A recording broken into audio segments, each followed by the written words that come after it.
Hey there, aspiring trainer. Welcome back to another.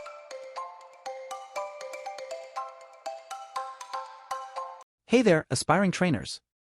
Welcome back to another exciting episode of our YouTube video series on trainer guidelines. In this 8th episode, we're going to dive into the art of handling questions and feedback. We'll discuss effective ways to ensure a constructive and engaging dialogue with our participants. So, let's get started. As trainers, it's important to create a safe and supportive environment where participants feel comfortable asking questions and providing feedback. Here are some practical examples, expert insights, and actionable tips to empower you on your journey towards becoming a successful trainer. 1. Active listening. When a participant asks a question or provides feedback, practice active listening. Give them your full attention, maintain eye contact, and show genuine interest in their words. This demonstrates respect and encourages open communication. 2. Reflect and paraphrase. After a participant asks a question or shares feedback, take a moment to reflect on their words. Paraphrase their question or comment to ensure you understand their perspective correctly. This not only clarifies any misunderstandings but also shows the participant that you value their input.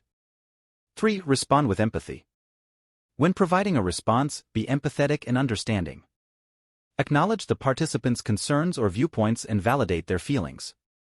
This creates a positive and supportive atmosphere for further discussion. 4. Encourage discussion.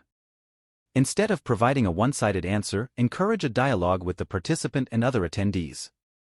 Ask follow-up questions, invite additional perspectives, and foster a collaborative exchange of ideas. This promotes active engagement and enhances the learning experience for everyone involved. 5. Provide clear and concise answers.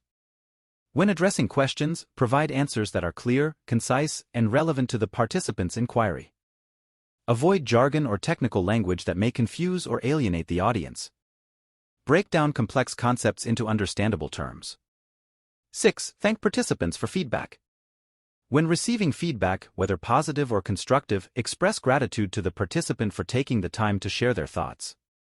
This encourages a culture of continuous improvement and shows that you value their input. 7. Address negative feedback professionally. If you receive negative feedback, it's important to handle it professionally. Avoid becoming defensive or dismissive. Instead, thank the participant for their feedback and seek to understand their concerns. Use the opportunity to learn and grow as a trainer. 8. Encourage peer-to-peer feedback. Foster a culture of peer-to-peer feedback within your training sessions. Encourage participants to provide feedback to one another, promoting a supportive and collaborative learning environment. This not only lightens the load on the trainer but also allows participants to learn from each other. 9. Follow up after the session. Don't let the dialogue end with the training session. Consider sending a follow-up email or creating a discussion forum where participants can continue to ask questions or provide feedback.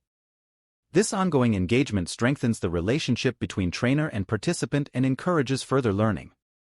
10. Continuously improve. Use the feedback and questions you receive to improve your future training sessions. Take note of common questions or areas where participants may struggle and incorporate them into your future content. This shows your commitment to growth and ensures that your training is always relevant and effective. Remember, handling questions and feedback is an ongoing process. Continuously seek ways to improve your skills as a trainer and create a collaborative learning environment. Thank you for joining me as we explored the art of handling questions and feedback. In our next episode, we'll delve into the secrets of effective time management during your workshops.